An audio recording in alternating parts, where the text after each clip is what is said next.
Today I want to talk about epilepsy because epilepsy has many myths surrounding it. చాలా అపోహలు ఉన్నాయి epilepsy మీద ఉన్న అపోహలు ఈ మిగతా ప్రాబ్లమ్స్ లో ఈ మిగతా కండిషన్స్ లో లేవు.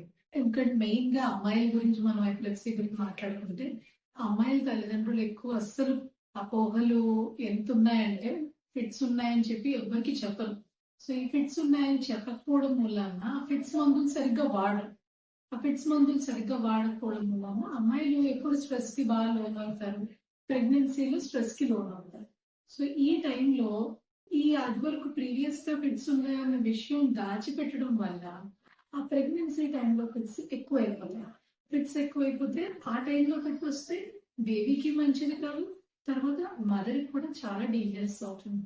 ప్రెగ్నెన్సీలోనే ఈ ఫిట్స్ తో పాటు ఏ బీపీ అవన్నీ పెరిగాయంటే కనుక మనకి చాలా డేంజరస్ అవుతుంది అన్నమాట మదర్ కి బేబీకి. ఫిట్స్ గురించి అస్సలు భయపడక్కర్లేదు. ఇప్పుడు ఇవాళ రేపు చాలా కొత్త మందులు వచ్చాయి. ఫిట్స్ కి ఏ మాత్రం సైడ్ ఎఫెక్ట్స్ లేని మందులు వచ్చాయి. చక్కగా ఒక 2 years లేకపోతే దాని ప్రకారం ఇటు అటు అవ్వచ్చు, 2-3 years అవ్వచ్చు. ఆ ప్రాబ్లం ఏంటి మనం కనుక్కొని దేని వల్ల ఫిట్స్ వస్తే అవన్నిటిని సెట్ చేసుకుని ఇచ్చిన స్టిపులేటెడ్ టైం పీరియడ్ ప్రకారం వాడితే పూర్తిగా నయం అవుతుంది. ముందు ఇదంతా మనం కరెక్ట్ గా చేయాలంటే దీని గురించి మనం ఒక అవేర్నెస్ ఉండాలి, ఈ అపోహలకు దూరంగా ఉండాలి. అప్పుడే మనం ఈ ప్రాబ్లమ్ ని మనం ఎదుర్కోవాలి.